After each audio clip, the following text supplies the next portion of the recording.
आपलं स्वतःचं घर असावं, तेही निसर्गाच्या सानिध्यात आणि अगदी परवडणाऱ्या किमतीत, तर मग SM ग्रुप संचलित ढोलेवाडी ग्रामपंचायत हद्दीमध्ये संगमनेर शहराजवळ 600 ते 850 स्क्वेअर फुटापर्यंत आकर्षक रो हाऊस विक्रीसाठी उपलब्ध आहेत. त्यांनी आम्हाला ज्या ज्या कमिटमेंट दिल्या त्या पूर्ण कमिटमेंट त्यांनी या ठिकाणी फुलफिल केलेले आहेत आणि आम्ही हे घर घेऊन सुखी आणि आनंदी आहोत. व्हरांडा, पार्किंग एरिया, स्वयंपाकघर, ड्राय बाल्कनी, बेडरूम, बाथरूम सर्व वास्तुशास्त्रानुसार बांधलेले. समोर प्रशस्त रस्ता, शुद्ध हवा आणि पाणी, वीज, स्ट्रीट लाईट यांसह सर्व मूलभूत सुविधा उपलब्ध. खूप छान रो हाऊस आहे, लो बजेट मध्ये, शिवाय आपल्याला परवडेल असे आहे. त्याच्यामुळे तुम्ही बिनधास्त घेऊ शकता. सगळ्या सुखसोयी आहेत इथे. तेव्हा आपल्या स्वप्नातील घरासाठी आजच संपर्क करा.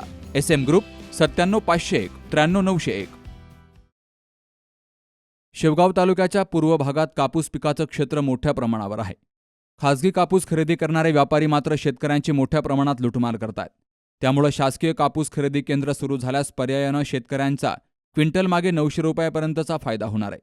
शेवगाव येथे शासकीय कापूस खरेदी केंद्र सुरू असल्यानं शेतकऱ्यांना किमान क्विंटल मागे 100 ते 150 रुपये खर्च येत असल्यानं आर्थिक नुकसान होत आहे. शासनानं याचा लवकरात लवकर विचार करून कापूस खरेदी केंद्र सुरू करण्याची मागणी बालमटाकळी, बोधेगावसह परिसरातील शेतकऱ्यांच्या वतीनं कृषी उत्पन्न बाजार समितीचे माजी सभापती रामनाथ राजपुरे यांच्यासह शेतकऱ्यांनी केली आहे. शेवगाव तालुक्यामध्ये शासनाचे CCIचे कापूस खरेदी केंद्र फक्त शेवगाव शहरातच सुरू झालेले आहे. खऱ्या अर्थाने जर पाहिलं तर बोधेगाव परिसर, बालमटाकळी परिसर हा मेन कापसाचा एरिया आहे आणि प्रत्येक वर्षी बालमटाकळीला कापूस खरेदी केंद्र शासकीय सुरू होत असतं. परंतु आतापर्यंत 1 महिना 1.5 महिना होऊनही बालमटाकळीचं CCI सेंटर सुरू झालेलं नाही. तरी सर्व शेतकऱ्याच्या वतीनं मागणी आहे आमची की तातडीनं बालमटाकळीला या ठिकाणी जिनिंग आहे, प्रेसिंग आहे.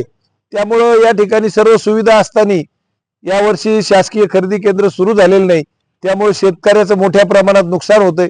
प्रत्येक क्विंटल माग 100 ते 150 रुपये शेतकऱ्याचं नुकसान होतं आणि वेळ वायाला जाऊन शेवगावला त्या ठिकाणी जाऊन माप घालण्यासाठी पूर्ण दिवस शेतकऱ्याचा खर्च होतो. तर आमची सर्व शेतकऱ्याच्या वतीनं मागणी आहे की तातडीनं बालमटाकळीचं कापूस खरेदी केंद्र सुरू करावं. अन्यथा या ठिकाणी एक 4-6 दिवसामध्ये रस्ता रोकोचं आंदोलन सर्व शेतकऱ्याच्या वतीनं करण्यात येईल.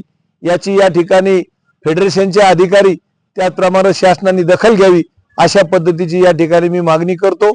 तेव्हा खऱ्या अर्थाने कापसाचं जो पीक पेरा आहे किंवा कापसाची लागवड आहे पूर्व भागामध्ये शेवगाव तालुक्याच्या बोधेगाव, बालमटाकळी, कांबी, यादगाव या परिसरामध्ये आहे आणि एकही सेंटर या परिसरामध्ये सुरू झालेलं नाही.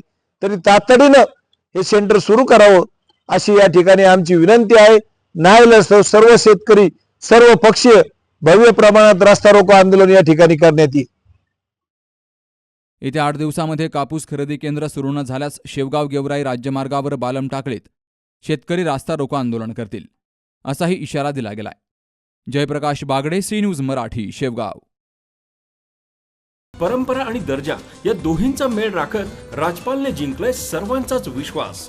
म्हणूनच असंख्य कुटुंबांच्या बस्त्यांची परंपरा आजही राजपालमध्ये अविरत सुरू आहे.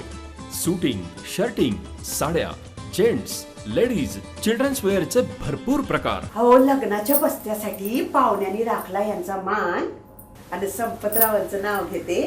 राजपाल हाय आमच्या नगर जिल्ह्याची शान. राजपाल, नवीन नगर रोड, संगमनेर. विश्वसनीय कापडांची अखंड परंपरा.